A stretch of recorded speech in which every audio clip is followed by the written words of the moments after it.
नमस्कार छात्र एवं छात्राओं, आज हम आपके सामने वाक्य भेद रचना के आधार पर, जैसा कि आप सबको पता है कि मानव अपने मन के विचारों एवं भावों को दूसरों तक आदान प्रदान करता है, तो वह वाक्यों के माध्यम से ही करता है। चलिए आगे चलते हैं। वाक्य के भेद रचना के आधार पर तीन भेद होते हैं: सरल वाक्य, संयुक्त वाक्य और मिश्र वाक्य या मिश्रित वाक्य।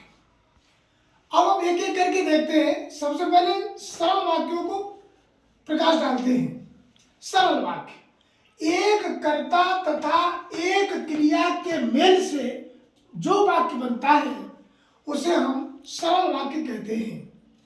कर्ता हम लोग जानते हैं, जो वाक्य को करने वाला होता है उसको हम कर्ता कहते हैं, और कर्ता के द्वारा जो भी काम किया जाता है उसे हम क्रिया कहते हैं। एक उदाहरण से समझते हैं। कछुए ने खरगोश को हरा दिया।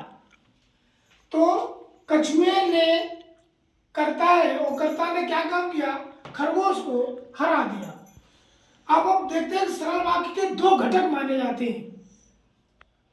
पहला घटक है उद्देश्य, जिसे हम कर्ता भी कहते हैं। अब देखिए, जो कार्य को कर रहा है पहले हम उसके बारे में बात करते हैं। कभी कभार क्या होता है, ये एक शब्द का भी होता है और कभी कभी एक से अधिक शब्द का भी होता है। तो दो उदाहरण के माध्यम से हम समझेंगे। जैसे पौधे बढ़ने लगे हैं, तो बढ़ने का काम कौन कर रहा है? पौधे, अर्थात ये करता है, ये उद्देश्य है। और दूसरे में चलते हैं। छोटे बड़े सभी पौधे बढ़ने लगे। अब बढ़ने का काम कर्ता क्या कर रहा है? छोटे बड़े सभी पौधे। अब देखिए, कई शब्दों से मिलके ये कर्ता बना है, उद्देश्य बना है, और काम कर रहा है बढ़ने लगे। तो इसमें हमारा ये उद्देश्य है, इसमें ये उद्देश्य है। ऐसे हम क्रिया को देख लेते हैं, विधेय जिसे कहते हैं। जैसे मजदूर गया, तो कर्ता तो ये है, लेकिन आप हम क्रिया देखिए, क्रिया एक शब्द की है, गया। अब हम देखिए, क्रिया कई शब्दों के मिलते ही बन जाती है। जैसे मजदूरी लेकर घर गया, तो यहाँ कई शब्द के मेल से ये वाक्य पूरा हुआ। तो आपने समझ लिया होगा कि सरल वाक्य में क्या है। सरल वाक्य के दो भाग होते हैं, उद्देश्य और विधेय, और अतिरिक्त कोई भाग नहीं होता है। अब हम बात कर लेते हैं संयुक्त वाक्य के योजक पर। पहले हम समझते हैं संयुक्त वाक्य है क्या। जब एक ही कर्ता के द्वारा दो कार्य संपन्न किए जाए, सरल सी भाषा में दो कार्य संपन्न किए जाते हैं, तब वह संयुक्त वाक्य होता है। और ये योजक चिन्हों के साथ जोड़कर आता है। दो क्रियाओं को जोड़ने का काम करता है, या व अथवा, इसलिए, किंतु, परंतु, तथा आदि। कैसे? देखिए, ये हमारे अव्यय जो है ये जोड़ने का काम कर रहे हैं। कैसे जोड़ते हैं? ये दोनों क्रियाओं को कैसे जोड़ रहे हैं? बादल घिरे किंतु बरसात न हुई। अब देखिए, किंतु के माध्यम से इन दोनों वाक्यों को जोड़ने का काम किया जा रहा है। ऐसे देखते हैं, बादल घिरे और मोर नाचने लगे। तो यहाँ और के माध्यम से इन दोनों वाक्यों को जोड़ने का काम किया जा रहा है।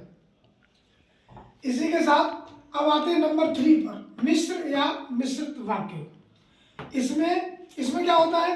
एक प्रधान उपवाक्य हो तथा दूसरा आश्रित वाक्य हो। कैसे? मैंने यहाँ दोनों को दिखाया, प्रधान उपवाक्य और आश्रित उपवाक्य हो। प्रधान वाक्य, अध्यापक ने कहा कि हमें देशभक्त बनना चाहिए।